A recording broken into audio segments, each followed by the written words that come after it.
हरे कृष्ण। हरे कृष्णा माता जी। मैं I order तो आपका थोड़ा सा इंट्रोडक्शन देना चाहेंगे पहले। माता जी, तो वॉइस सबसे सही आ रही? माता जी। यस माता जी। मेरी वॉइस आ रही है सही तरह से? यस यस यस यस, ठीक। बिल्कुल क्लियर है। थैंक यू माता जी। तो सबसे पहले तो माता जी का हरे कृष्ण महामंत्र बोलते हुए हम स्वागत करेंगे। हरे कृष्णा कृष्ण कृष्ण हरे हरे, हरे राम राम राम हरे हरे। तो वैसे तो माता जी की बहुत सारी ग्लोरीज हैं, लेकिन एक्चुअली आप हमें बहुत समय से सुनते आ रहे हैं। आज हमारे बोलने का समय नहीं है, आज आप माता जी से सुनिएगा। तो हम थोड़ा सा इंट्रोडक्शन दे देते हैं माता जी का। माता जी जो है पाकिस्तान में प्रचार करती हैं, और माता जी का जन्म 1977 भारत में ही माता जी का जन्म हुआ है, महाराष्ट्र में। माता जी एक वैष्णव ब्राह्मण परिवार से बिलोंग करती हैं, इसलिए बचपन से ही विग्रहों के प्रति माता जी का बहुत आकर्षण रहा है। और वो जब छोटे थे, बचपन से ही वो विग्रह सेवा करते हैं। माता जी का फर्स्ट इनिशिएशन, जिसको कि हम हरिनाम दीक्षा कहते हैं, 2003 में हुआ, और सेकंड इनिशिएशन 2018 में हिज होलीनेस राधा गोविंद गोस्वामी महाराज से। माता जी पूरे उत्साह के साथ प्रीचिंग करती हैं, और 2005 से माता जी ने प्रीचिंग करना शुरू किया है। पूरे संसार भर में माता जी श्रीमद् भगवद गीता, श्रीमद् भागवतम का प्रचार करती हैं, और बहुत बड़ा कंट्रीब्यूशन है माता जी का प्रभुपाद के ग्रंथों के ट्रांसलेशन में। सिंधी भाषा में और उर्दू में माता जी ने प्रभुपाद के ग्रंथों का ट्रांसलेशन किया है। तो आप समझ सकते हैं माता जी कितनी बड़ी हस्ती है। तो हम माता जी से रिक्वेस्ट करेंगे, माता जी हमें कुछ गाइडलाइन दीजिए और हम पे कृपा कीजिए। थैंक यू सो मच माता जी। हरे कृष्णा हरे कृष्णा कृष्ण कृष्ण हरे हरे, हरे राम राम राम हरे हरे। उपस्थित समस्त भक्तों के चरणों में प्रिय वल्लभा देवी दासी का दंडवत प्रणाम स्वीकार कीजिए। मैं सबसे पहले तो स्वयं से अपना इंट्रोडक्शन कराऊं कि मेरे अंदर कोई योग्यता नहीं है, मुझे कुछ नहीं आता है।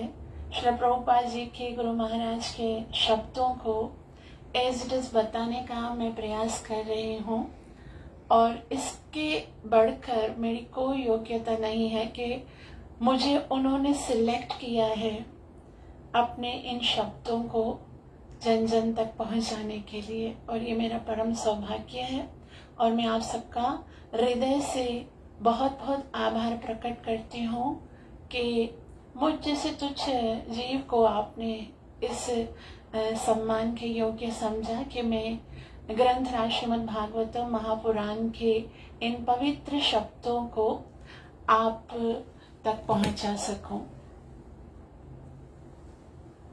तो आइए आज हम श्रीमद् भागवतम के प्रथम स्कंद के ओवरव्यू को समझने का प्रयास करेंगे। ये एक समुद्र है, और यदि हमें इसका पूरा आनंद लेना है तो हमें इसमें बहुत ही तीव्रता के साथ, कंसंट्रेशन के साथ डीप जाना होगा, और केवल श्रवण तक ही नहीं, हमें इसको ऐसा अनुभव करना है कि हम भी कहीं ना कहीं इसी के पात्र हैं।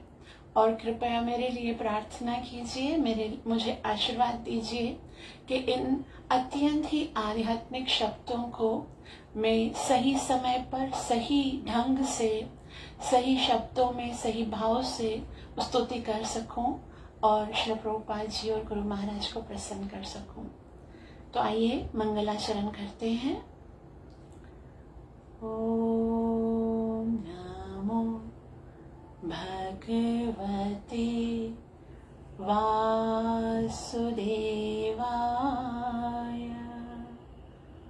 ओम नमो भगवते वासुदेवाय। ओम नमो भगवते वासुदेवाय। कृष्णाय वासुदेवाय देवकी नन्दनाय च नन्दगोपकुमाराय गोविन्दाय नमो नमः। कृष्णा त्वदीयपदपङ्कज पञ्जरान्तम् अद्यैव मे विशतो मानसराजहंसा प्राणाप्रयाणसमये कफवातपित्ते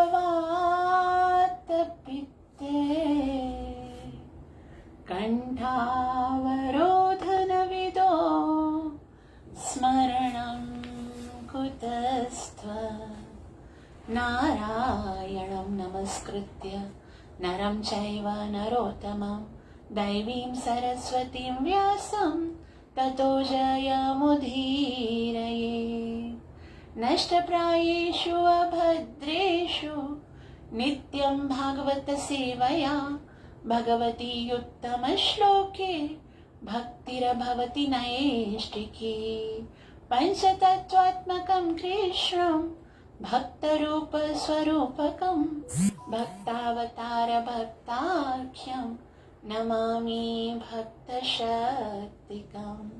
जय श्री कृष्ण चैतन्य प्रभु नित्यानंदा श्री अद्वैत गदाधर श्रीवासदि गौर भक्त वृंद। हरे कृष्ण कृष्ण कृष्ण हरे हरे हरे राम राम राम हरे हरे। ग्रंथराज श्रीमद् भागवतम महापुराण की जय हो।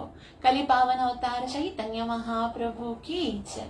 कलियुगाधार हरे कृष्ण महामंत्र की जय।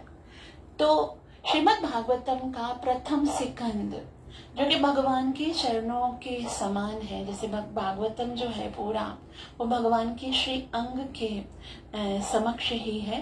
तो श्रीमद् भागवतम के प्रथम स्कंद में 19 अध्याय हैं। इनमें 3 श्रोता और 3 वक्ताओं का वर्णन है। पहले जो स्टार्ट के 3 अध्याय हैं, प्रथम, द्वितीय और तीसरा अध्याय, उनमें सूत गोस्वामी वक्ता हैं और शौनक ऋषि जो हैं वो श्रोता हैं। और उनका उद्देश्य क्या है? उनके वक्तव्य का लोक कल्याण, यानी कलयुग में जीव जो है वो कलयुग के आक्रमण से कैसे बचे, यही उनका उद्देश्य है। उसके बाद अध्याय 4, 5 और 6 में नारद मुनि जी वक्ता हैं और वेद व्यास जी श्रोता हैं। दोनों भगवान के अवतार हैं और उनका जो उद्देश्य है वो क्या है? वो भी लोक कल्याण है, क्योंकि नारद मुनि को वेद व्यास जी के द्वारा श्रीमद् भागवतम का प्राकट्य कराना होता है। उसके बाद जो आगे के अध्याय हैं उनमें मुख्य श्रोता परीक्षित महाराज हैं और 7 से लेकर 12 अध्याय तक। जो 7 से लेकर 12 अध्याय हैं उनमें सूत गोस्वामी जो है वो परीक्षित महाराज की महिमा का वर्णन करते हैं, क्योंकि जिनकी कृपा से हमें श्रीमद् भागवतम प्राप्त हुआ है उनकी क्या महानता है, उनका गुणगान किए बगैर तो हम आगे बढ़ ही नहीं सकते। तो उन में जो आगे के जो 7 से लेकर 18 ये 6 जो अध्याय हैं उनमें उत्तरा, द्रौपदी और कुंती महारानी ये 3 भागवत नारियों की भक्ति से प्रसन्न होकर किस प्रकार से परीक्षित महाराज का अवतार हुआ, इन 3 पीढ़ियों का जो परिश्रम है उसके द्वारा किस तरह से भक्ति का ये अवतार परीक्षित महाराज उत्पन्न हुए। और इसी तरह से 3 मातृकुल और 3 पितृकुल, पितामह भीष्म, पांडु महाराज, धृतराष्ट्र की सदगति और महाराजा युधिष्ठिर महाराज का त्याग, ये सब सुनने के उपरांत 3 पीढ़ियों का वर्णन करने के, उनकी महानता का वर्णन करने के उपरांत जो है परीक्षित महाराज का जन्म होता है। और 19वें अध्याय में, अध्याय 19 जो है लास्ट, उसमें हम देखेंगे शुकदेव गोस्वामी के प्राकट्य का वर्णन है। तो इस तरह से ये 19 अध्यायों से पहले स्कंद को बांधा गया है। तो पहले के जो अध्याय के 3 श्लोक हैं, श्लोक नंबर 1, 2, 3, वो मंगलाचरण है। पहले श्लोक में इष्ट देव की आराधना की गई है और उसमें क्या है, स्वरूप लक्षण पहले श्लोक में, दूसरे श्लोक में तटस्थ लक्षण यानी तटस्थ लक्षण के बारे में बताया गया है। पहले श्लोक में भगवान की जो स्वरूप है भगवान का, उसके विषय में बताया गया है। भगवान का स्वरूप क्या है, क्या स्वरूप है, सच्चित आनंद स्वरूप है। तो उसमें परम सत्यम परम धीमहि पे ये श्लोक समाप्त होता है। और उसके तटस्थ लक्षण क्या है कि जो सृष्टि का वर्णन किया गया है कि जन्माद्यस्य, श्लोक बहुत ही सुंदर सुंदर है। मैं कोशिश करूंगी कि मैं संक्षिप्त करने का प्रयास करूं। तो पहले श्लोक में भगवान का जो स्वरूप है उसके विषय में कहा गया, जन्माद्यस्य यतोऽन्वयाधितरतश्च चार्थेष्वभिः यः स्वराट् तेने ब्रह्म हृदय आदिकवये मुह्यन्ति यत्। तो यहाँ से लेके उसके बाद देवर्षि नारद जो है, वेदव्यास जी जो है, अपने सारे शिष्यों को भविष्य में आने वाले सारे भागवत के जो श्रोता हैं उनको साथ में लेकर कहते हैं कि हम परम सत्य भगवान श्री कृष्ण को प्रणाम करते हैं, सत्यम परम धीमहि। और दूसरे श्लोक में विषय वस्तु की जो भागवत जो मैं देने वाला हूँ उसके अंदर आखिर है क्या, धर्म प्रोजित कैतवोत्र परमो निर्मत्सराणम सताम, कि ये वास्तव में ऐसा है जो कि निर्मत्सर जीव के लिए है, जो किसी से ईर्ष्या नहीं करते। और ये क्या देने वाला है, ये वास्तविक शिवदम, आपको समस्त दुखों से समाप्त, तापत्रयोन्मूलनम, जीव के समस्त दुखों को समाप्त करने वाला है। और इसके पढ़ने से क्या होगा, सद्योरित्यवरुध्यतीत कृतिभिः। जो भगवान है वो एकदम सरलता के साथ जो श्रवण करने की खाली इच्छा भी करेगा, भगवान उसके हृदय में आकर आश्रित हो जाएंगे और वहीं पर आकर कैद हो जाएंगे। और जो तीसरा श्लोक है उसमें आशीर्वाद देते हैं और आमंत्रित करते हैं कि आप सब आइए और श्रीमद् भागवतम की अद्भुत रसमयी लीलाओं का आस्वादन कीजिए, पीजिए इसे। क्या है श्रीमद् भागवतम में, वो कहते हैं, निगम कल्पतरोर्गलितं फलम शुकमुखादमृत द्रव संयुतम पिबत भागवतम रसमालयम मुहुरहो रसिका भुवि भावुता। कि ये जो वेद हैं वो कल्पत्र वृक्ष की तरह हैं, जो आपको चाहिए वो उसमें से मिलेगा, लेकिन उन वेदों का जो पका हुआ फल है वो श्रीमद् भागवतम है। और श्रीमद् भागवतम कोई श्रवण करने की नहीं, वो तो पीने की बात है। जो रसिक हैं वो इसे पीते हैं, और कब तक पीते हैं, जब तक कि वो जीते हैं, कंटिन्यूअस वो पीते हैं। तो सूत गोस्वामी जो है उनका आगमन होता है चौथे श्लोक से। और वो सूत गोस्वामी कौन है, सुखदेव जी की शिष्य है। सुखदेव जी जब कथा सुना रहे थे परीक्षित महाराज को, तो सूत गोस्वामी पीछे बैठे थे, उनको बोला तुम आके आज मेरे पास आगे से सुनो, और आगे भविष्य में तुम्हें ही इस भागवत कथा का प्रचार करना है। वो वेद व्यास जी के कृपा पात्र हैं, और रोमहर्षण जी जो कि वास्तव में भागवत के वक्ता हैं, उनके पुत्र हैं। नैमिषारण्य तीर्थ में 88,000 ऋषि एक साथ यज्ञ कर रहे थे, क्योंकि कलयुग का आगमन हो गया था और वो कलयुग के इन प्रपंचों से बचने के लिए यज्ञ का आयोजन करते हैं। वो यज्ञ 1000 वर्षों के लिए हुआ, और वहां पर सूत गोस्वामी प्रकट हुए।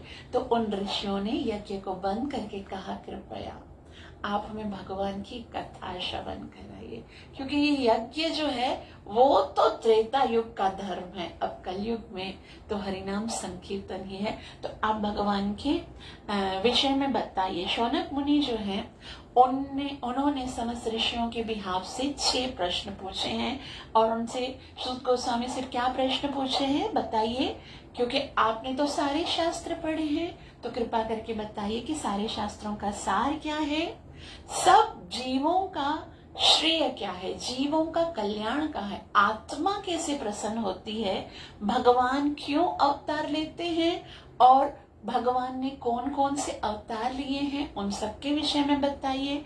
और ये बताइए कि भगवान श्री कृष्ण बलराम वसुदेव और देवकी के घर पे क्यों जन्म लिए, और उन्होंने वहां पर कौन कौन सी लीलाएं की। और अब अंतिम प्रश्न का प्रश्न का उत्तर दीजिए कि जब भगवान इस भौतिक जगत से पुनः अपने धाम में चले गए तो फिर धर्म ने किसकी शरण ली। सूत गोस्वामी उनके ये प्रश्न सुनकर बहुत ही प्रसन्न हुए कि, और उन्होंने कहा आपने जो ये प्रश्न पूछे हैं उनसे पूरे संसार का कल्याण होगा, और इसी के लिए मैं आपको वही भागवत श्रवण कराऊंगा जो कि शुकदेव गोस्वामी ने परीक्षित महाराज को सुनाया था। तभी उन ऋषियों ने पूछा कि ये भागवत किसकी प्रेरणा से, कब और कहाँ प्रकट हुआ है। आप मुझे ये बताइए कि महाराजा परीक्षित तो एक क्षत्र राजा थे, वो तो अभी युवा थे, गंगा के तट पर वो अनशन व्रत लेकर क्यों खड़े हो गए। शुकदेव गोस्वामी तो गोधन से अधिक, जब तक गो में से दूध निकलता है ना, उससे अधिक एक जगह पर भी थोड़ी देर के लिए रुकते नहीं हैं, तो 7 दिन तक एक जगह पर बैठकर परीक्षित महाराज को कथा कैसे सुनाई। उसके उत्तर में अध्याय 4 में नारद मुनि का प्राकट्य होता है, और वेद व्यास जी जो है उनका 5वें अध्याय में वेद व्यास जी का शोक होता है, और वेद व्यास जी जो है वो बहुत दुखी होते हैं कि मैंने इतने सारे शास्त्रों को लिखा है, इतने सारे 4 वेद 6 शास्त्र 18 पुराण 108 उपनिषदों का मैंने वर्णन किया, लेकिन फिर भी मेरे मन को शांति नहीं आई, उसका कारण क्या है। और उन नारद मुनि वहां पर प्रकट होकर उनको बताते हैं कि क्योंकि आपने जो वर्णन किया है वो स्वर्ग का बहुत ज्यादा वर्णन किया है, और अलग अलग चीजों का तो बहुत वर्णन किया है, लेकिन भगवान के नाम गुण लीलाओं का तो वर्णन नहीं किया है।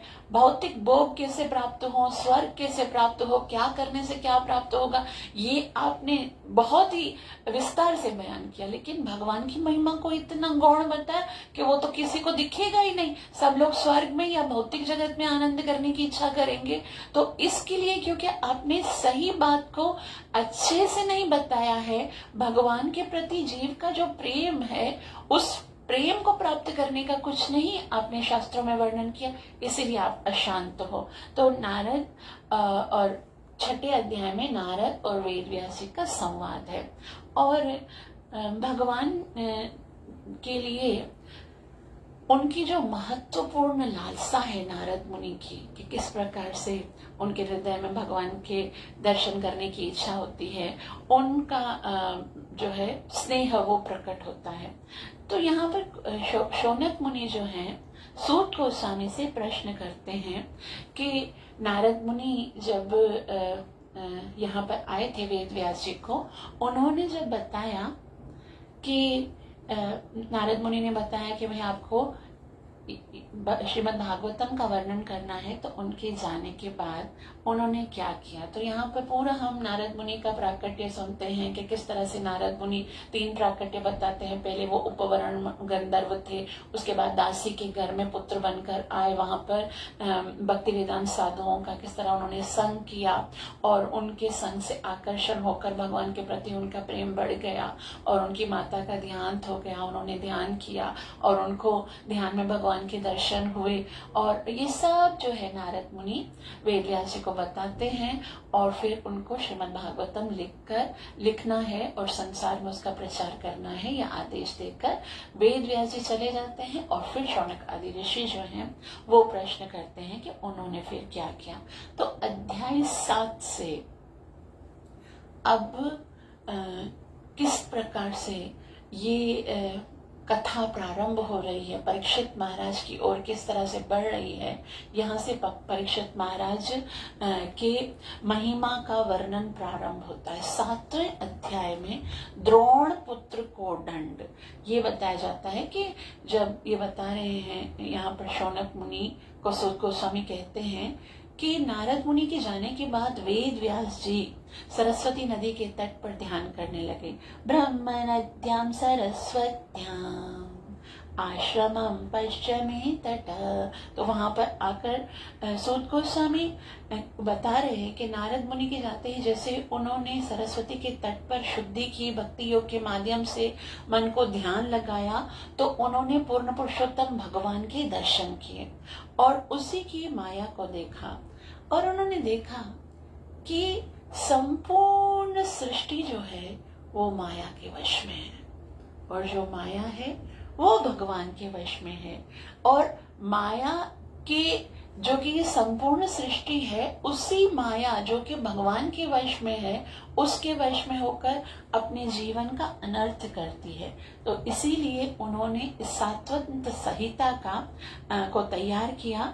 और इससे क्या लाभ होता है, फल क्या मिलता है? तत्काल श्रीमद् भागवतम पढ़ने से तत्काल कृष्ण प्रेम और भक्ति प्राप्त होती है। और से क्या होता है?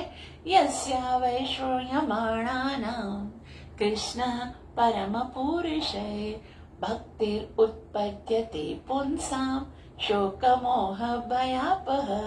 कि जैसे ही आप श्रीमद् भागवतम को श्रवण करने की इच्छा करते हो तो क्या होता है?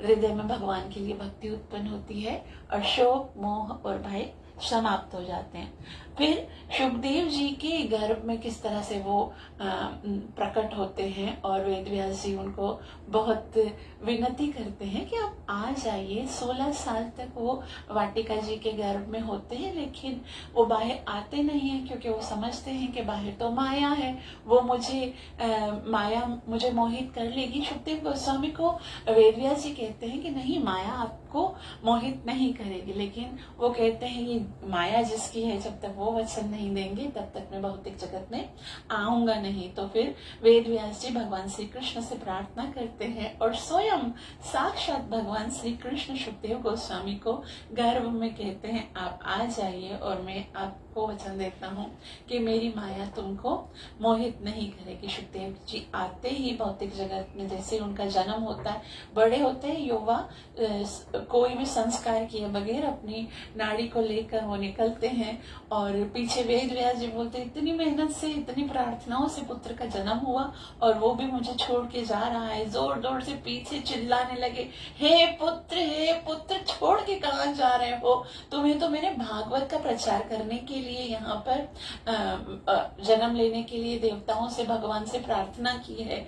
और सुखदेव गोस्वामी कोई बात सुनते नहीं है, वो चले जाते हैं जंगल में। वेद व्यास जी अपने कुछ शिष्यों को श्रीमद् भागवतम के कुछ लोगों को सिखाते हैं, और फिर वो उनको जाके जंगल में गाते हैं, जैसे अहो बकीयम स्तन कालकूटम, कि किस प्रकार से भगवान जो है वो एक पूतना नामी राक्षसी जब जहर लगाकर स्तनों में भगवान को मारने की चेष्टा करने के लिए आती हैं, फिर भी भगवान उनको ले भे गति, वो माता की गति देकर उनको अपने धाम में पहुंचाते हैं। भगवान की सौंदर्य का वर्णन करते हुए कहते हैं कि भगवान कितने सुंदर हैं, कि भगवान के सुंदरता का वर्णन करते हैं।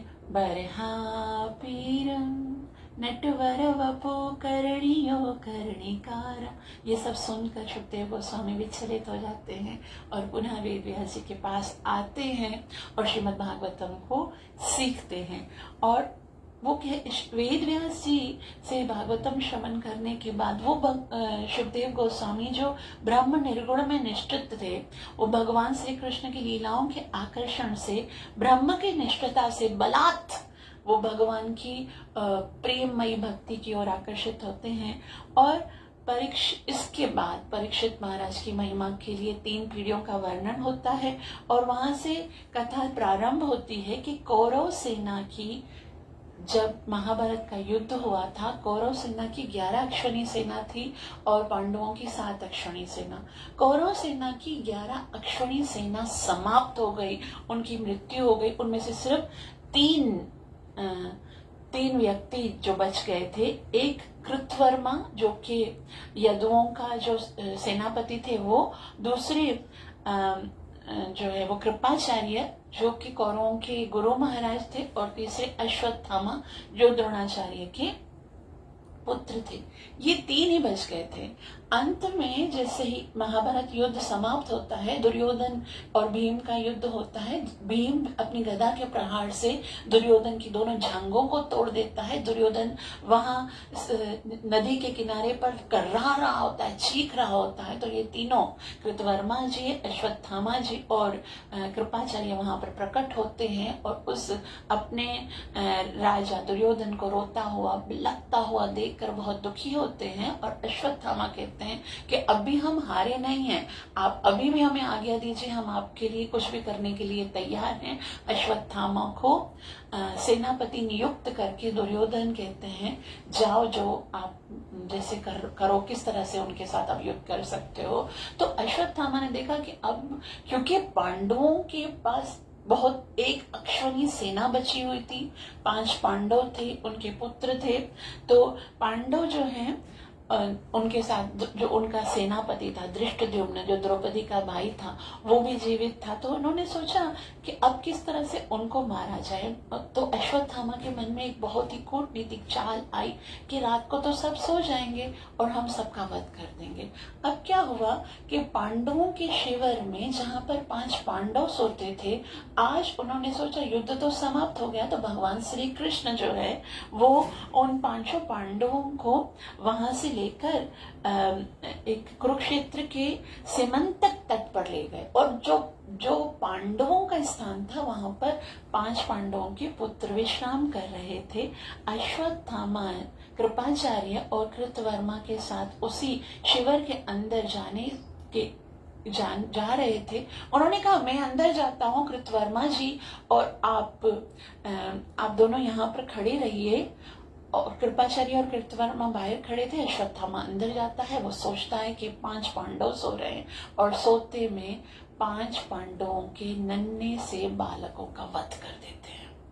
और वहां पर धृष्टद्युम्न जैसे ही जाते हैं तो धृष्टद्युम्न को तो बहुत ही पीड़ा के साथ उनका वध करते हैं कि तुमने मेरे पिताजी का वध किया है।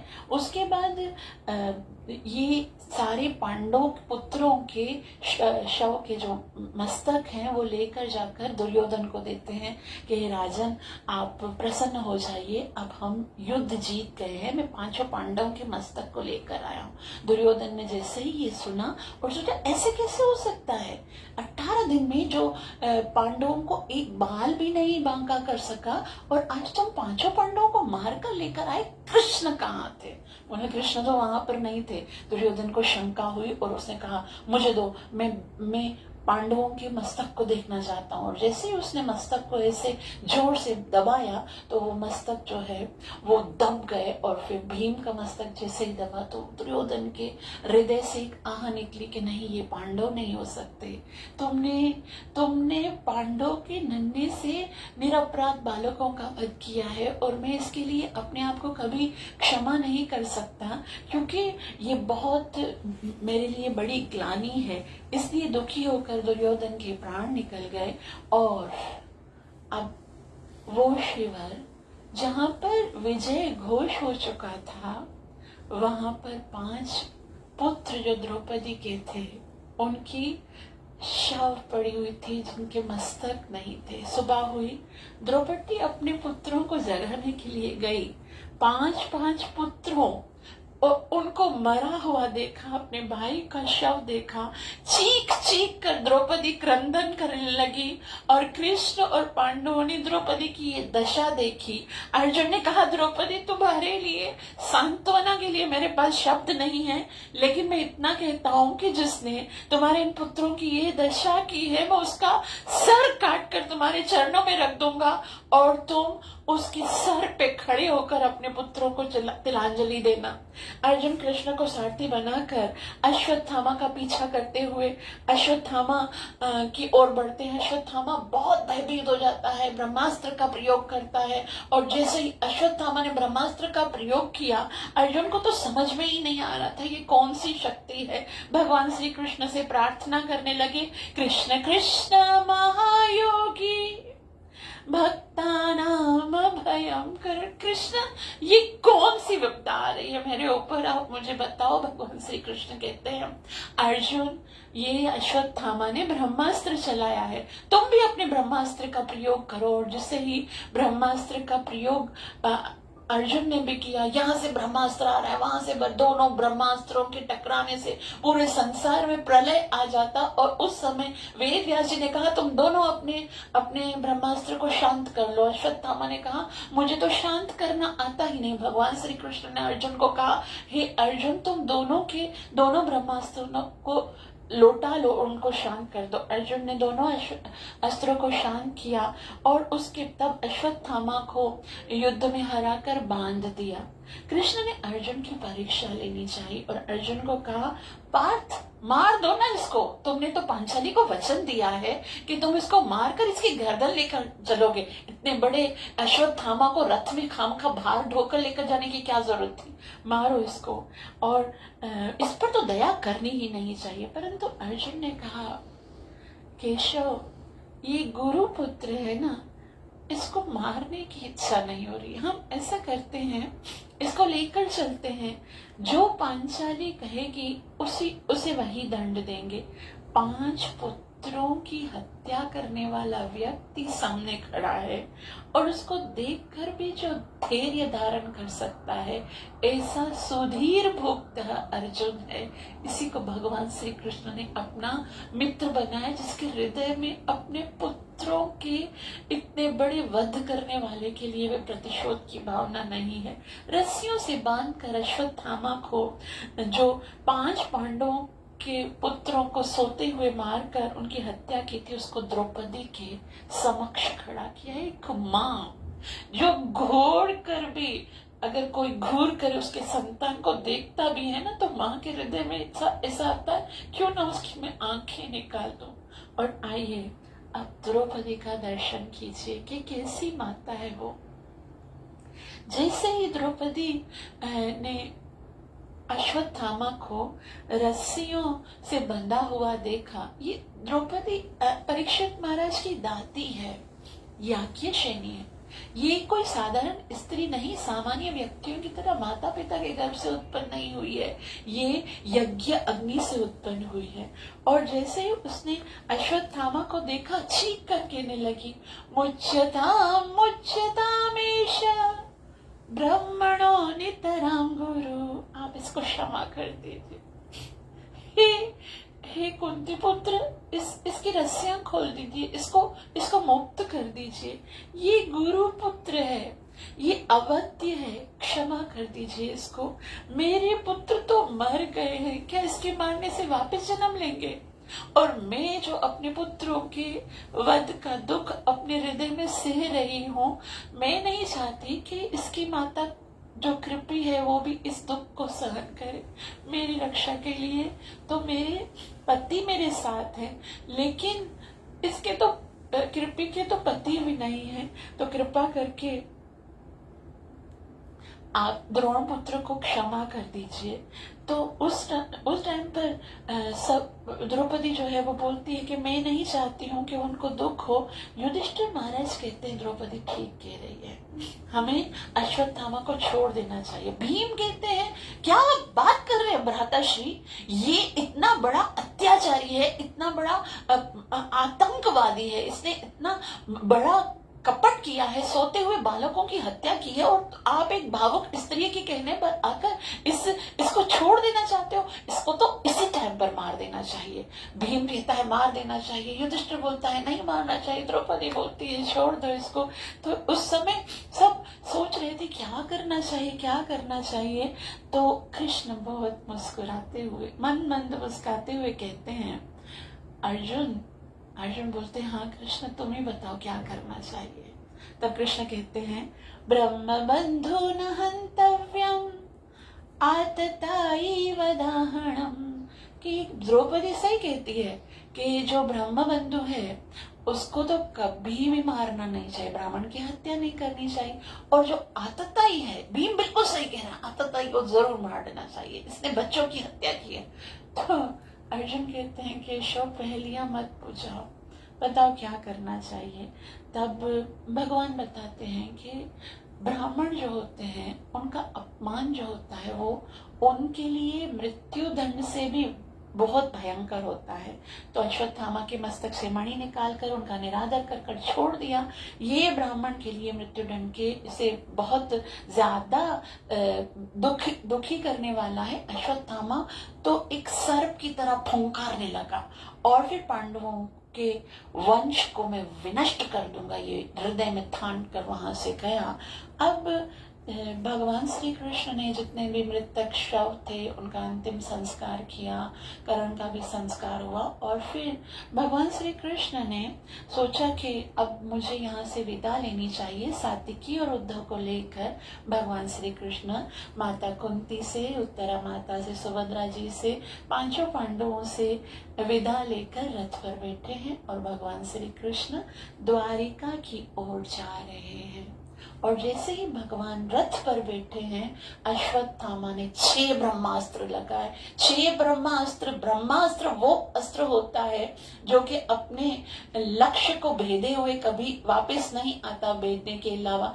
5 पांडवों के ऊपर 5 ब्रह्मास्त्र और 1 ब्रह्मास्त्र उत्तरा के गर्भ पे छोड़ा। और उत्तरा को तो पता ही नहीं था, वो बेचारी मासूम अपने ग्रह में बैठी हुई थी और उसको लगा कि ना जाने कौन सी शक्ति मेरी ओर आ गई है और वो मुझे मारने का प्रयास कर रही है। उत्तरा ने देखा और क्या हो रहा है, वो दौड़ती हुई भगवान श्री कृष्ण के रथ के पास आई और जोर से कहने लगी पाही पाही महायोगी देव देवी जगत गुरु, मेरी रक्षा करो कृष्ण, मेरी रक्षा करो। कृष्ण ने कहा क्या हो गया, ये इतने सारे तुम्हारे दादा बैठे हुए हैं, इन्होंने अभी अभी युद्ध जीता है, इनको पूरा अच्छा एक्सपीरियंस है, तुम उनके पास जाओ ना, क्यों आई हो, क्या आपको विपत्ति हुई है। तब वो कहती है कृष्ण आपके अतिरिक्त और कोई मेरी रक्षा नहीं कर सकता। मैं जानती हूँ कि ये बहुत बड़े वीर हैं, संसार की बड़ी से बड़ी विपत्ति यदि आएगी तो उससे रक्षा कर सकते हैं, लेकिन नान्यम तदभयम पश्येत यत्र मृत्यु परस्परम, मृत्यु जिसकी हो जाती है उस मृत्यु से बचाने वाले आपके अतिरिक्त और कोई नहीं है। इसीलिए मैं आपकी शरण में आई हूँ। हे कृष्ण, मुझे जीने की कोई इच्छा नहीं है। मैं तो उसी दिन सती बन जाती जिस दिन मेरे अभिमन्यु की मृत्यु हुई थी, लेकिन मेरी कोख में कुरुवंश का जो नन्हा सा दीपक चल रहा है, आप कृपा करके उसकी रक्षा कीजिए। भगवान श्री कृष्ण उस समय उत्तरा जी की प्रार्थना पर बहुत ज्यादा प्रसन्न हुए और उनकी रक्षा करने के लिए भगवान श्री कृष्ण ने अपना चतुर्भुजी स्वरूप धारण किया और 5 पांडवों को उन ब्रह्मास्त्र से बचाया और छोटा सा स्वरूप धारण करके गदा और चक्र लेकर उत्तरा जी के गर्भ में प्रवेश करके उन्होंने परीक्षित महाराज की रक्षा की। और परीक्षित महाराज की रक्षा करके उसके उपरांत जैसे ही देखा कि अब सब कुछ ठीक हो गया है, ये तो भगवान श्री कृष्ण पुनः रथ पर बैठे और इस आश्चर्य को देखकर कुंती महारानी तो आश्चर्यचकित हो गई और वो अपने बालक, जिस तरह से कृष्ण हमेशा कुंती महारानी को अपना अपनी माता की तरह मानते थे, तो कुंती महारानी भी भगवान श्री कृष्ण को अपने बालक की तरह मानती थी। वो चरण छूते थे महारानी कुंती के और कुंती महारानी आशीर्वाद देती थी।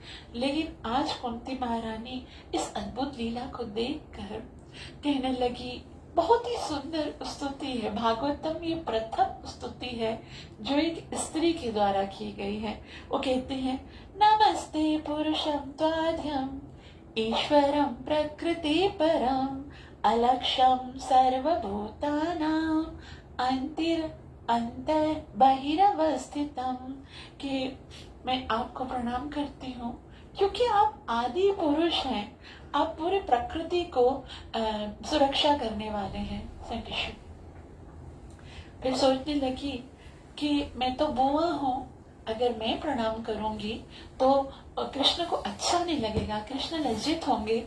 तो फिर वो प्रणाम करती हैं और एक अलग ही ढंग से प्रणाम करते हुए कहती हैं, नमः पंकज नाभाय नमः पंकज मालिने नमः पंकज नेत्राय नमस्ते पंकजांग्रये।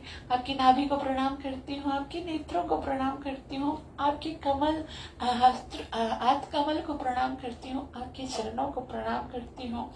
और कहती है, आपने कितनी कृपा की है जो आप मेरे भाई वसुदेव के यहाँ पुत्र बनकर आए। उससे बड़ी कृपा तो आपने यशोदा मैया पर की है, जो आप उनके यहाँ पर जाकर खेलते हैं नंद के ऊपर और गोप ग्वालों।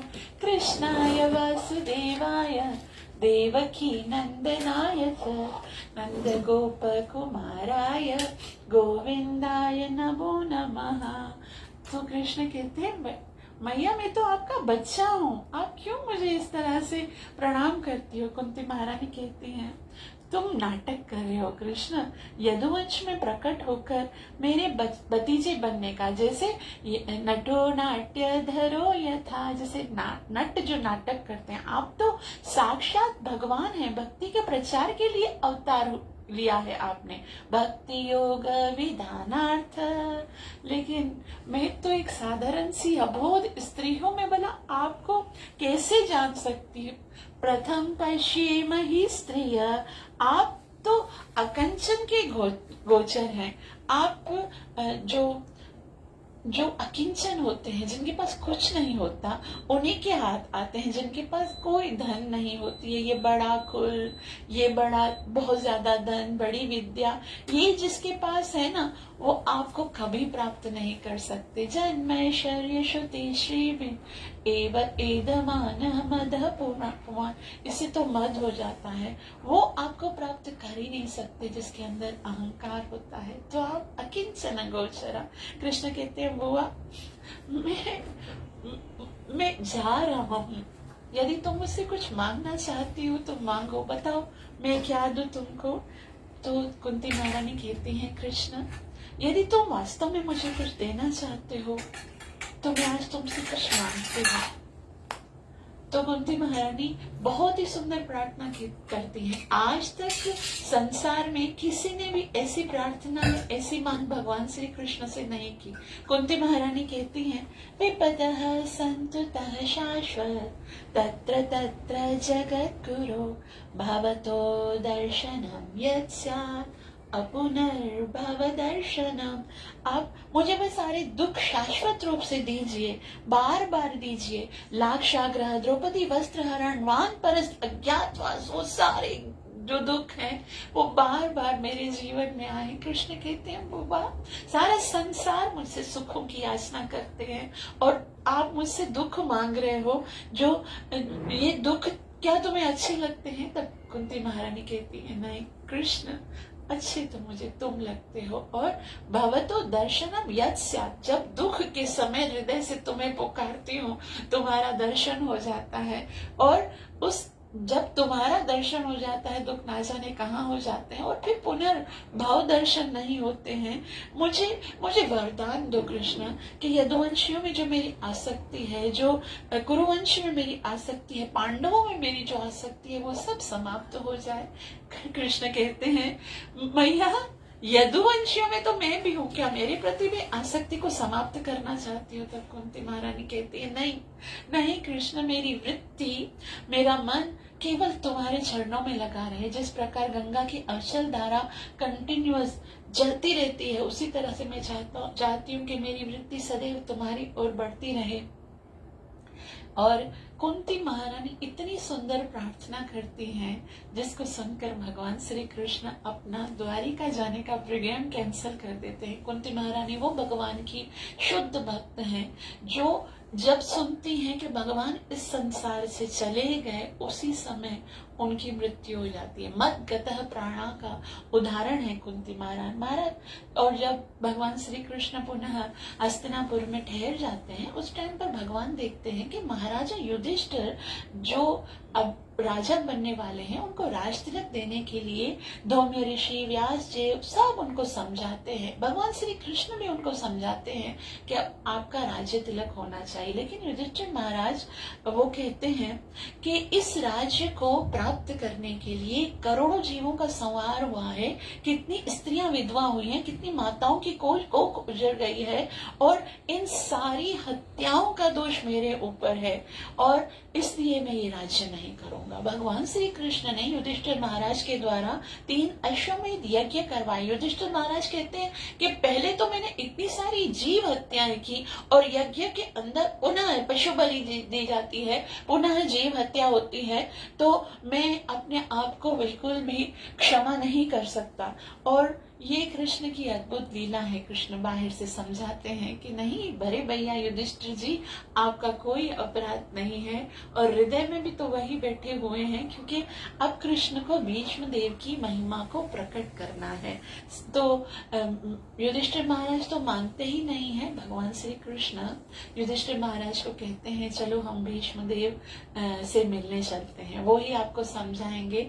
और सारे पांडव बहुत ही सुंदर आभूषण वस्त्रों से सुसज्जित होकर उस जगह पर जाते हैं कुरुक्षेत्र में, जहां पर भीष्म देव शर सैया पर, पूरे शरीर पर तीर, आधा यहाँ से तीर घुस के पीठ से निकला हुआ, पूरे शरीर में एक उंगली की भी जगह नहीं है। भीष्म पितामह उस शर सैया पर बैठे हुए हैं। सारे पांडव वहां पर आते हैं और उनको इन तीरों की सेज पर सोए हुए देखकर, पितामह की स्थिति देखकर सारे पांडव जो कि भीष्म पितामह से कितना प्रेम करते हैं, उनकी आंखों में अश्रु बहने लगते हैं। उन सबको देखकर पितामह की आंखें भी भर आती हैं, और पितामह तो उनके कष्टों को याद करके कहते हैं, अहो कष्टम अहो न्यायम यद्योयम धर्मनंदन यत्र धर्म सुतो राजन वृको प्राणी वृकोधर।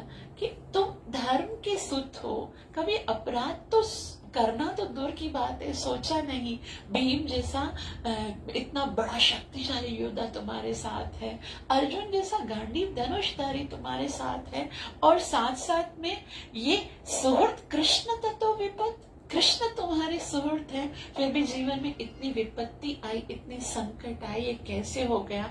युधिष्ठिर, ये सब कृष्ण की योजना है। तुम्हें पता है ये कृष्ण कौन है? ये कृष्ण वै भगवान साक्षात, ये साक्षात भगवान है। आज इस भगवान की मुझ पर कृपा तो देखो।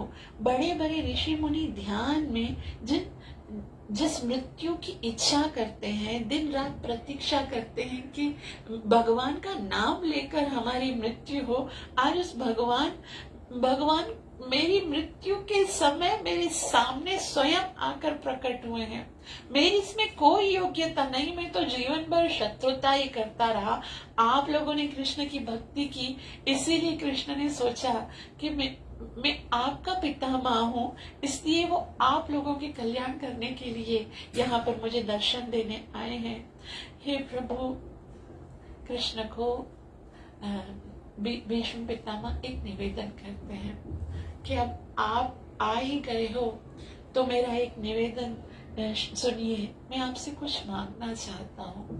कृष्ण ने कहा, आज्ञा कीजिए पितामह, मैं आपके लिए क्या कहूँ? तभी भीष्म पितामह कहते हैं, सदेव देवो भगवान प्रतीक्षिता आप यहीं पर प्रतीक्षा कीजिए, आप यहाँ से हिलना मत, यहीं खड़े रहिए। तभी कृष्ण कहते हैं कब तक? भीष्म पितामह कहते हैं कलेवरम या वदिदम हिनोमयम। जब तक ये आत्मा इस शरीर को त्याग नहीं देती है ना, बस आप ऐसे ही यहाँ खड़े रहिए। कृष्ण कहते हैं पितामह आप बताओ मैं कैसे खड़ा रहूं? तो भीष्म पितामह कहते हैं जैसे तुम्हारा स्वाभाविक स्वरूप है ना, प्रसन्न हासा रणलोचलन सर, बस यूं ही मुस्कुराते हुए मेरे सामने खड़े रहो, चतुर्भुजा को धारण करो। कृष्ण युधिष्ठिर जी को इशारा करते हुए कहते हैं युधिष्ठिर जी ये तो जाने की तैयारी कर रहे हैं, जल्दी से जो कुछ पूछना है इनसे पूछ लीजिए। और युधिष्ठिर महाराज सारे जितने भी उनके संशय हैं उनके विषय में भीष्म पितामह से पूछते हैं। भीष्म पितामह इसमें बहुत सुंदर शिक्षा देते हैं। राजधर्म, कुल धर्म, नीति धर्म, स्त्री धर्म, वर्णाश्रम धर्म की शिक्षा दे के युधिष्ठिर महाराज के शोक का निवारण करते हैं। और उसके बाद कहते हैं कि अब मैं इस भौतिक जगत से आप जाने की तैयारी कर रहा हूँ। और कृष्ण की बहुत ही सुंदर स्तुति करते हैं, जिसे भीष्म स्तुति कहते हैं, जो श्रीमद् भागवतम के प्रथम स्कंद के 9वें अध्याय में आती है। भीष्म पितामह कहते हैं इतिमति रूपकल्पिता वितृष्णा भगवती सात्वत पुंगवे विभूम्नि स्वसुखमुपगते क्वचित् विहर्तुं प्रकृतिमुपीयुषीयद्भव प्रवाह। तो बहुत सुंदर आचार्यगण कहते हैं, भीष्म पितामह कहते हैं कृष्ण मेरी एक पुत्री है, अब विवाह करने के योग्य हो गई है, वो एकदम वितृष्णा, उसकी कोई इच्छा नहीं है, मैं बस आपके चरणों में उसे समर्पित करना चाहता हूँ, मेरी मति को स्वीकार कीजिए। तो भगवान श्री कृष्ण मानो पूछते हैं कि मुझसे विवाह कराना चाहते हो अपनी पुत्री का? बुद्धि को भीष्म पितामह जो है वो पुत्री की तरह बताते हैं और कहते हैं पहले उससे तो पूछो मैं उसे पसंद हूँ या नहीं। तब भीष्म पितामह कहते हैं तुमसे ज्यादा सुंदर क्या कहीं पर कोई मिलेगा? कौन होगा जो तुम्हें स्वीकार करना नहीं चाहेगा? त्रिभुवन कमनम तमलवरणम रविकर गौरवराम्बरम ददाने वपुरलककुलावृता ननाब्जं विजय सखीरतियास्तु मे ना। तो इस तरह से बहुत सुंदर सुंदर स्तुति करते हैं कि मुझे वो समय याद है जब मैं रथ पे चढ़कर आप आते थे और घुंघराले बाल, आपकी पसीनों की बूंदें ऐसे मोतियों की तरह दिखती थी। बस वो सुंदर जो झांकी है वो मेरे नेत्रों से हटे नहीं, मैं हर समय उसका दर्शन करना चाहता हूँ। आपने कितनी कृपा की है मेरे इन बच्चों को, ये अर्जुन का जो रथ है उसको तो अपने कुटुंब की तरह कैसे आप उसकी रक्षा करते हैं, हर वैध और अवैध तरीके से उसको रक्षा करने का प्रयास किया। और मैं बहुत प्रसन्न हूँ कि तुमने अब मेरी प्रतिज्ञा, मैं तो कुछ भी नहीं हूँ कृष्ण, मेरी प्रतिज्ञा को पूरा करने के लिए तुमने अपनी प्रतिज्ञा तोड़ ली। और ऐसे बहुत ही सुंदर स्तुति करके भीष्म पितामह जो है वो अपने प्राण त्यागते हैं। देखते ही देखते भगवान श्री कृष्ण के मुख को निहारते हुए और उसके उपरांत भगवान श्री कृष्ण जो है वो यहाँ से जाते हैं और उनका अंतिम संस्कार करने के बाद अब कहते हैं बहुत समय हो गया, अब तो सारे संकट समाप्त हो गए, मैं द्वारिका के लिए जाना चाहता हूँ। और सब बहुत सारे उपहार भेंट देकर भगवान श्री कृष्ण को वहां से विदा करते हैं। और हस्तिनापुर की जो स्त्रियां हैं बहुत सुंदर भगवान श्री कृष्ण की स्तुति करते हैं। ऐसा कहा जाता है उनकी जो स्तुति है वो वेदज्ञ ब्राह्मणों से भी ज्यादा भगवान को प्रसन्न करने वाली भगवान द्वारिका में प्रकट होते हैं और बहुत ही सुंदर शंख, बहुत सफेद रंग का शंख बजाते हैं। भगवान के फूलों की पंखुड़ियों जैसे होंठ हैं और सब द्वारिकावासी बहुत सारी भेंटें लेकर आते हैं। सब उनके बालक आते हैं, उनको भगवान आलिंगन करते हैं, रानियां प्रसन्न होती हैं और भगवान श्री कृष्ण वहां पर द्वारिका में जाते हैं। और यहाँ पर जो हस्तिनापुर है वहां पर बहुत समय जो है ना कुछ समय के बाद परीक्षित जी का जन्म होता है। परीक्षित जी जन्म लेते हुए पहले उनका नाम विष्णु रता नाम रखा गया था, लेकिन वो इतनी परीक्षा करते थे, वो हर किसी को देखते थे और ढूंढते थे कि कौन थे वो जो गर्भ में जिनके मैंने दर्शन किए थे। तो भगवान श्री कृष्ण को हर जगह पर वो ढूंढते थे, निहारते थे और इस तरह से एक दिन भगवान श्री कृष्ण वहां पर प्रकट हुए थे और वे उनको देखकर वो नजरें नहीं हटा पा रहे थे। देखते ये तो वही है जिनको मैंने घर में देखा था, लेकिन फिर वापस आंखें बंद करके घर वाले को याद करते थे, फिर कृष्ण को देखते थे।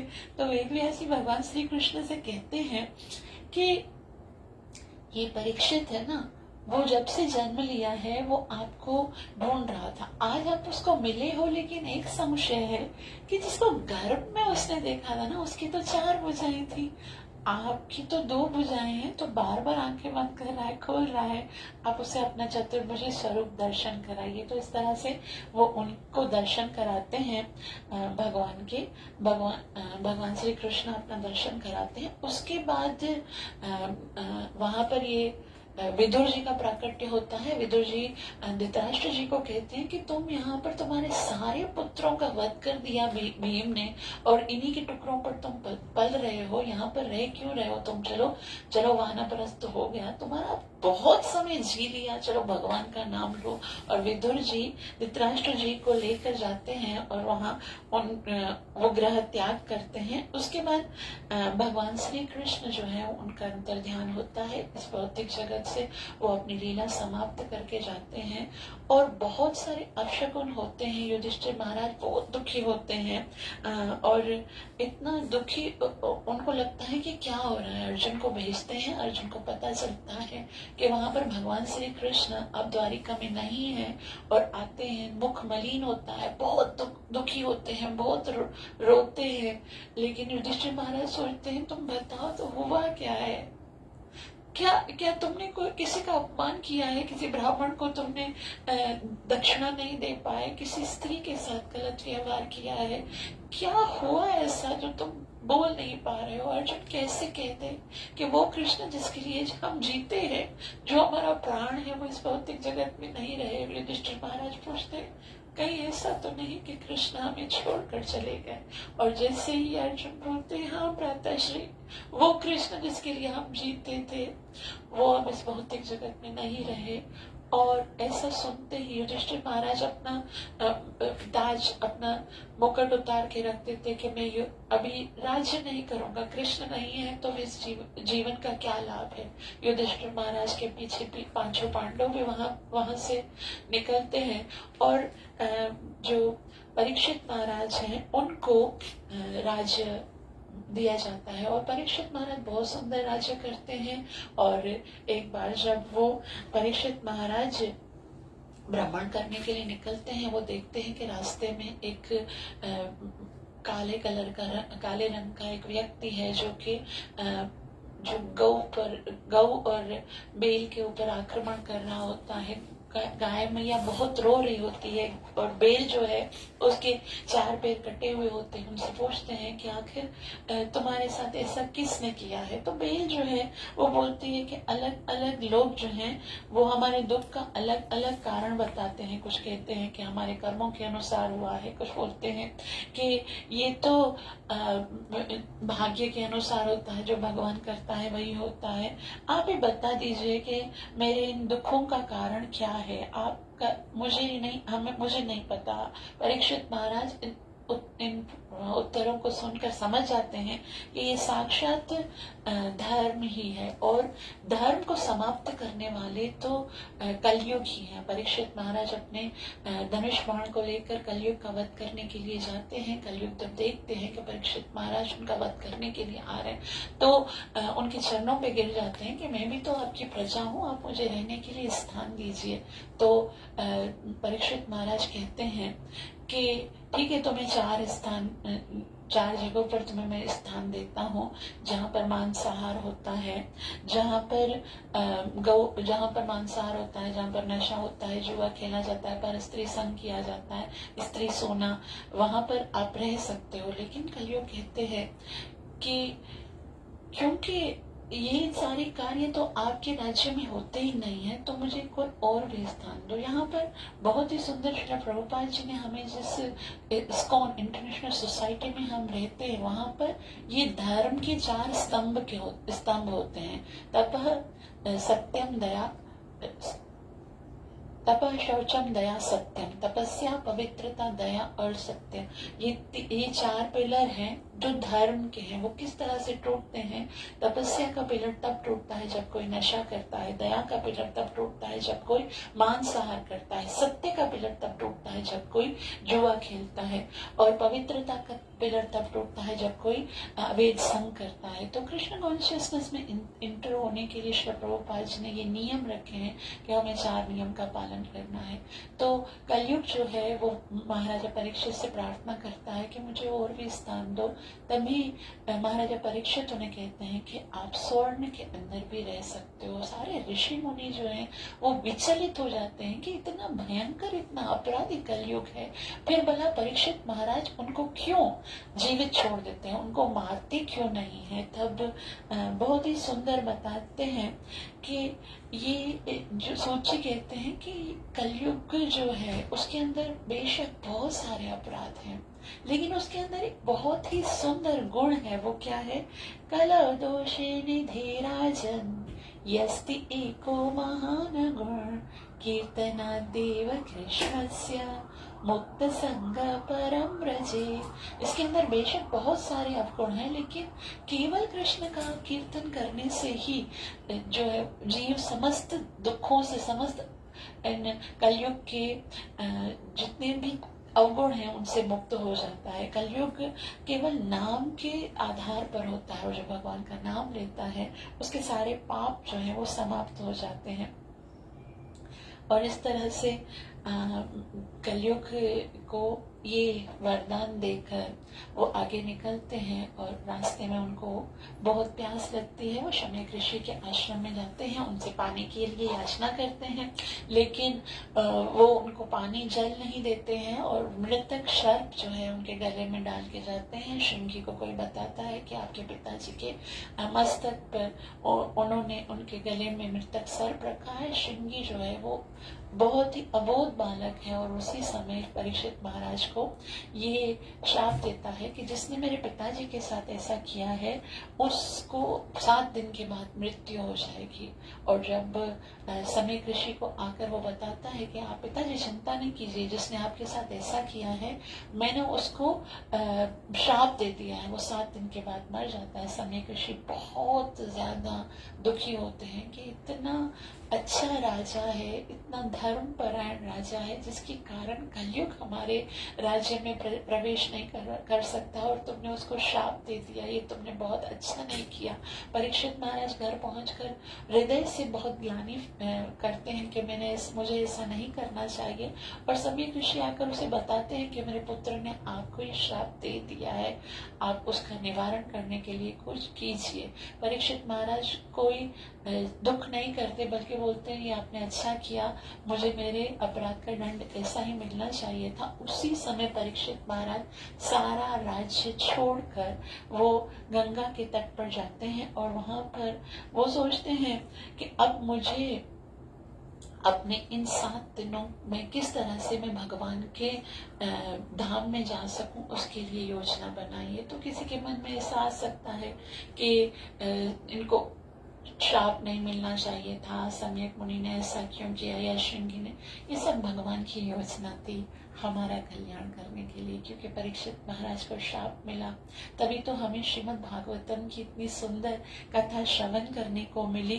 तो इस तरह से सारे राज्य को त्याग कर परीक्षित महाराज गंगा के तट पर आते हैं। वहां पर आकर सब ऋषि मुनियों से पूछते हैं कि अब मुझे 7 दिनों में यहाँ से संसार से जाना है, तो आप मुझे बताइए कि मुझे क्या करना चाहिए। सब अपने अपने विषय में बताते हैं। कोई बोलता है दान करो, कोई बोलता है यज्ञ करो, कोई बोलता है तपस्या करो। तभी परीक्षित महाराज बोलते हैं, मन में भगवान के प्रति प्रेम उत्पन्न नहीं होता तब तक तो जो भी हम करेंगे उससे भगवत प्राप्ति नहीं होगी। कुछ ऐसा तो बताओ जो कि वास्तविक कल्याण करने वाला हो, हृदय में प्रेम उत्पन्न करने वाला हो। वो प्रश्न करते हैं, अतः पृच्छामि संसिद्धि योगिनां परमं गुरु पुरुषस्येह यत्कारं म्रियमाणः सर्वदा। कि आप हमें बताइए, अतः पृच्छामि संसिद्धि।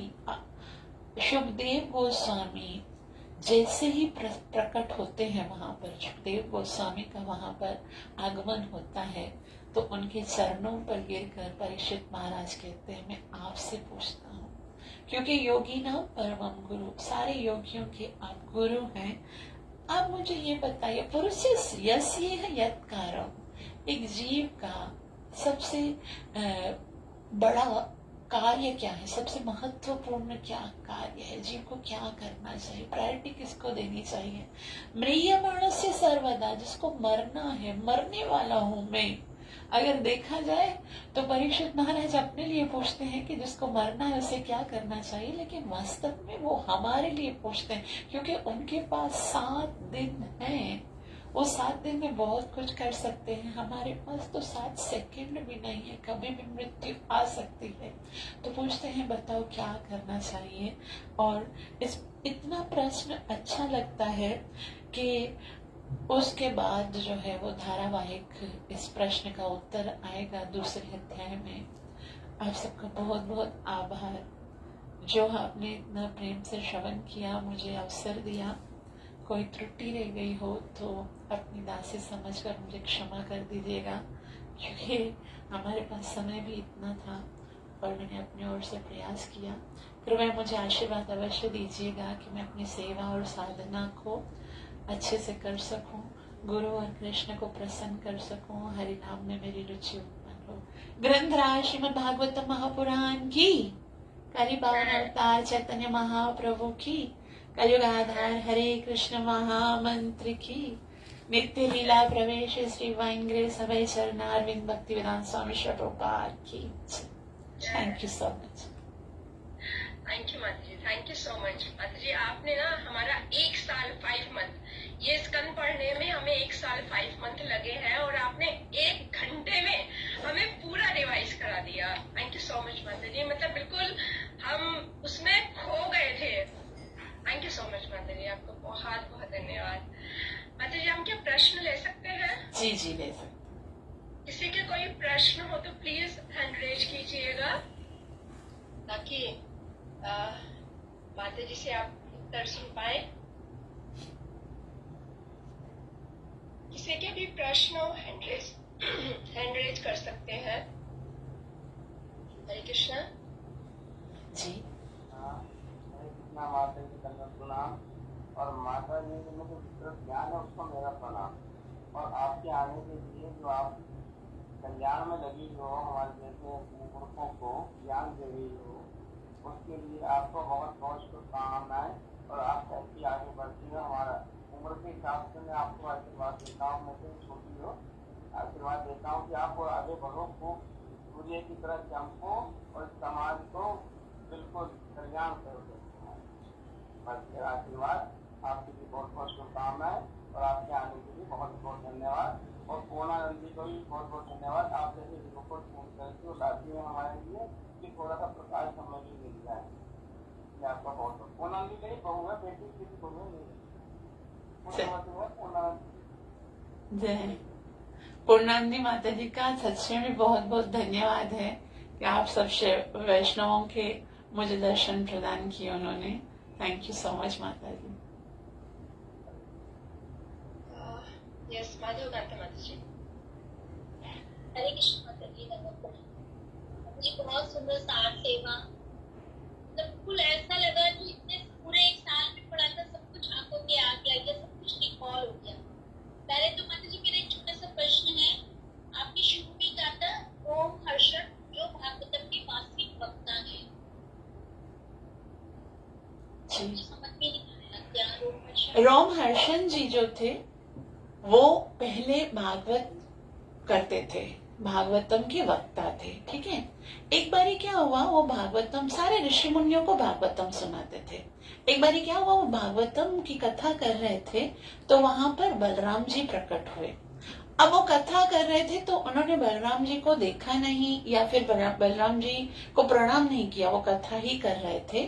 तो बलराम जी जो कि आदि गुरु हैं, उनको लगा कि जो वक्ता है उसको एटीट्यूड पता होना चाहिए कि कोई अगर श्रेष्ठ व्यक्ति कोई गुरु आए हैं तो उनको प्रणाम करें, उनसे आज्ञा ले। लेकिन ये गुरु बनकर बैठा है तो भी इसको ये नहीं पता कि मैं आया हूँ आदि गुरु और इसने प्रणाम नहीं किया।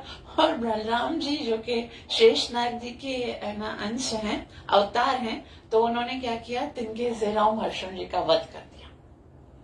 ये बहुत बड़ा अपराध है। वैष्णव का भगवान के गुरु का उन्होंने अपराध किया था तो उसके बदले में उनको मार डाला।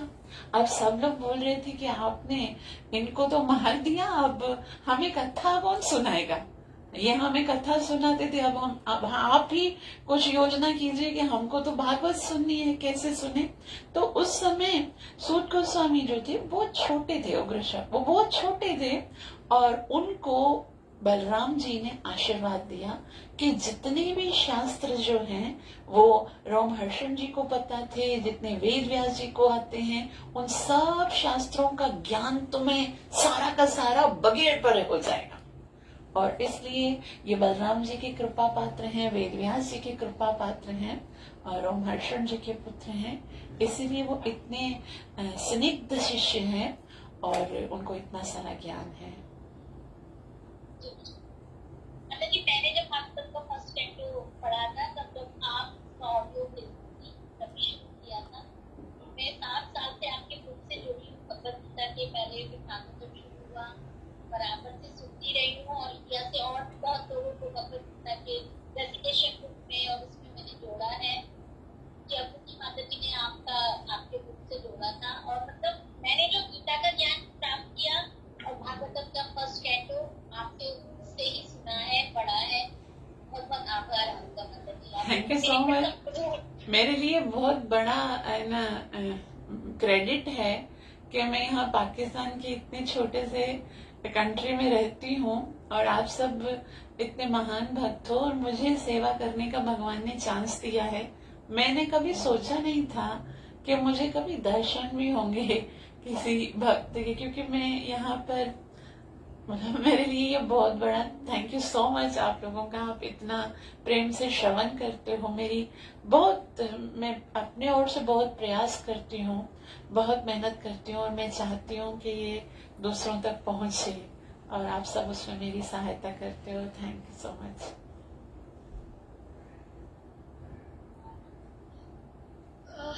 यस मुकुंद लीला माता जी। हरे कृष्णा माता जी। माता जी मतलब जो माता जी ने आज भागवतम का फर्स्ट कैंटो सुनाया है ना माता जी, वो इतना अच्छा था, सुन के पूरा जो है ना जैसे मैंने आगे पढ़ा है लेकिन पढ़ने से इतना समझ नहीं आता। मैंने ये महसूस किया कि जब हमें कोई वक्ता जो है बताता है, जैसे हमने आपसे श्रवण किया और फिर आप माता जी से किया, तो ऐसे लग रहा है कि हमने पूरी भागवतम जो है ना बहुत अच्छे से सुन लिया। इसके लिए मैं आपका और माता जी का बहुत बहुत धन्यवाद करती हूँ कि जिन्होंने हमें जो है फिर से ये मौका दिया कि जो हम इतनी दोबारा से भागवत पढ़ते वो हमने 1 घंटे में जो है फिर से जो है रिवाइज हो गई हमारी। माता जी बहुत बहुत धन्यवाद आपका और पूर्णानंदी माता जी का जो आपको लेके आई यहाँ पर इस प्लेटफॉर्म पे। हरे कृष्णा माता जी। धन्यवाद प्रणाम। धन्यवाद माता जी। तो हम सभी माता जी का बहुत बहुत धन्यवाद करते हैं और वैष्णव प्रसन्न होते हैं हरिनाम से। वैसे भी हमारा जो युग हरिनाम संकीर्तन जो है ये कलयुग का युग धर्म है, तो वैष्णवों की प्रसन्नता के लिए हम जब हरे कृष्ण महामंत्र का जप करते हैं तो उनको बहुत ज्यादा प्रसन्नता होती है। तो हम सब हरे कृष्ण महामंत्र बोल करके माता जी का बहुत बहुत धन्यवाद करते हैं और साथ ही साथ हम प्रार्थना भी करते हैं। माता जी हमारे लिए प्रे जरूर कीजिएगा, क्योंकि हम टारगेट लेके चले हैं पूरे 12 स्कंध पढ़ने का, ऐसे ही इस जूम क्लास के माध्यम से, और हमारा टारगेट है 12 to 15 ईयर्स, ऐसा हमने सोचा है। अब 1 ईयर 5 मंथ्स में हमारा फर्स्ट कैंटो कंप्लीट हुआ है। अभी देखते हैं कि हमारा क्या स्पीड रहेगा, हम कैसे करेंगे इसको। आप प्रार्थना कीजिएगा कि हम ये कर पाए। और साथ ही साथ हम चाह रहे थे चैतन्य चरितामृत भी। अभी तो खैर हम भगवत गीता पढ़ रहे हैं माता जी। भगवत गीता जब हमारा कंप्लीट होगा तो उसके बाद हम सोचेंगे थोड़ा थोड़ा करके वो भी, ताकि क्योंकि समय उतना हमारे पास है या नहीं, जैसे कि आपने बताया, तो हम समय का सदुपयोग करना चाहते हैं। श्रील प्रभुपाद के ग्रंथों का अध्ययन खुद भी करना चाहते हैं, सब भक्तों के साथ मिलकर के। आशीर्वाद दीजिए माता जी, प्रार्थना कीजिएगा हमारे लिए कि हम ऐसा कर पाए। तो सभी हरे कृष्ण महामंत्र बोल करके माता जी का धन्यवाद करेंगे। हरे Krishna Krishna Krishna Hare Hare Ram Ram Ram Hare Hare. Thank you so much माता जी, आपका बहुत बहुत धन्यवाद। Thank you so much. आपका माता जी बहुत बहुत आभार। आगे भी मुझे सेवा जरूर दीजिएगा और मेरे लिए प्रार्थना अवश्य कीजिए। हमें बहुत अच्छा लगेगा, और अपने इतना सब एक साथ ले आते हैं तो माता जी, और आपको जरूर श्रील प्रभुपाद से हम प्रार्थना करेंगे कि आप आगे भी हमें आशीर्वाद देने के लिए आते रहे। Thank you so much. Thank you माता जी। हरे कृष्ण।